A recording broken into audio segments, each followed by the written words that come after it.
बर'नि गुदि धोरोमा बाथौ आरो बाथौ गायसनजेननायनिफ्राय दिनै खैराबारि बाथौ गौथुमा 50 बोसोर जाफैबाय।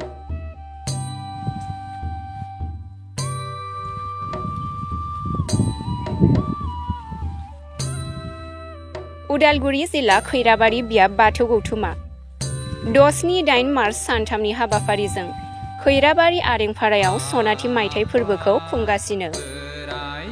दिनै नैथि साननि हाबाफारि बादियै फिरफिला बिरहोयो। बिरहोगिरि खैराबारि बियाब बाथौ गौथुमनि आफादगिरि महेन्द्र सरगयारि, गोथैसि बावगिरि लीलाधर बर' लेङाइ आफादगिरि, लोगोसे फुंबिलिनि आरज बायदि हाबाफारिखौ मावफुंबाय। बे समाव खैराबारि बियाबनि गिबि बाथौ गायसनगिरि नेहाथारि बिथांनि बिबुंथि।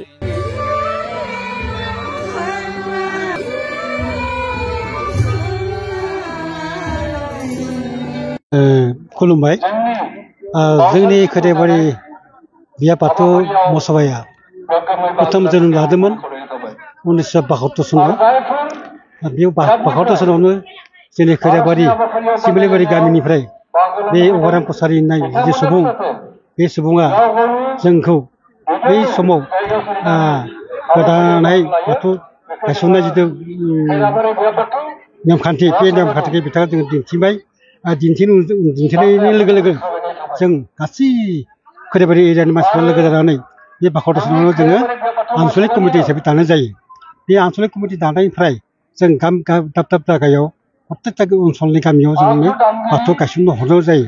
नाथाय खैराबारि ओनसोलाव जेथिया गायसनजोबनाय जायो, उनाव जों खैराबारि बादियावबो थेरगाव, टंला, हरिसिंगा, सिनाखना, डिमाकुसि बा गरेस्वर बायदिसिना जायगायाव जोंनि खैराबारिनिफ्राय बाथौ गायसनहरो। बेनिफ्राय जों बाथौ खुलुमबाय थादों, जोंनि जिथु नेमखान्थि, बे नेमखान्थिखौ जोंनि बे मावथि सुबुं बे अगाराम कसारिया बिथाङा मोजां मोनासै।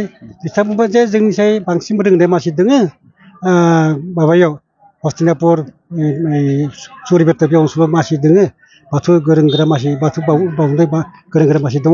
दा बिथांमोनखौ एसे लोगो हमनानै लाना फैनाया जों बोरै बावनांगौ, बोरै खालामनांगौ गासैखौबो जों बुजिना लानोसै। दा बुंनायाव जोंबो बे समाव जों सेंग्रामोन, जों लोगो नांनानै बे हस्तिनापुर, सुरिपेटा बे ओनसोलाव थांनानै जोंनि बे बाथौ गुरु बा बाथौ प्रसारक जायफोर दाबो खायसे थांना दङ, आरो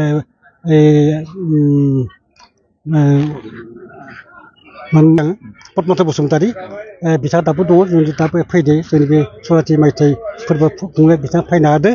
दा बिथांमोनखौ जों लाबोनानै जोंनि खैराबारियाव सिमलिबारि गामियावनो जों बिथांखौ लाबोनानै जों सावरायनानै बिथांमोना जोंखौ बे बिबार बावनाय जिथु नेमखान्थि, बिबारजों बावनाय, बाथौ बिबारजों बावनाय बे नेमखान्थिखौ बिथाङा जोंनो फोरोंलांबाय।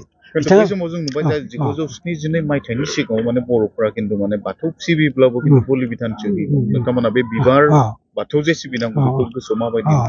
जों सानबाय जे एक्सुवेलि बाथौआथ' बाथौ इसोरा जों गासैबो इसोरा जोंखौ सोरजिदों, अमा दाउ मानसि गासैखौनो सोरजिदों। सोरजिब्ला गावनि जिथु सोरजिनायखौ बियो मारै दाउ बिनो, बोरै बिगोन, दाउ बिनो हाया मिसाफोरा। बेखौ जोंबो सानबाय जे जिबनाव माबाया बे इसोरा जिब हत्या खालामा, जों मानसियासो खालामो।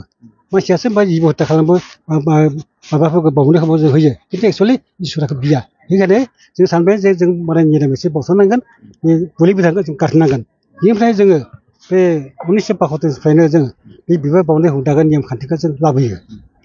दासिमबो जों गथाय ओनसोलावनो जोंनिफ्रायनो गथाय सारा आसामाव बा इण्डियानावनो दा बिबार बावनाय जिथु नेमखान्थि, बे नेमखान्थिया सोलिगासिनो दङ।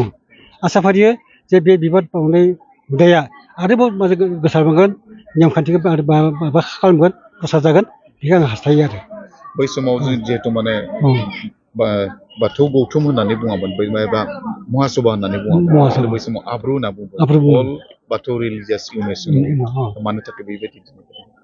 बे आसलथे माबाया बे असमिया आरो इंराजि बुंनाया एसे माबा जायो बेखायनो जों दा माने एकदमबारे बर'है लाबोनाय जाबाय आरो बाथौ महत्सब होनानै जों लाबोनाय जादों बेखायनो दा बर्थमान दा बे हिसाबैनो दा बर्थमान सोलिगासिनो दं आरो जिहेतु नोंथाङानो सनाथि मायथाइखौ नोंथां थांना थानायाव जिहेतु खुंनो मोनबाय माबायदि नांदों गोसो गोरबोआव आं जोबोद गोजोनदों बे आं जे बे सनाथि मायथाइखौ आं सफैबाय नुनो मोनफैबाय आं जोबोद गोजोननाय मोनदों आं सानाखैमोन जे बे सनाथि मायथाइखौ आं मोनगोन सानाखैमोन खिन्थु भगबाननि अननायाव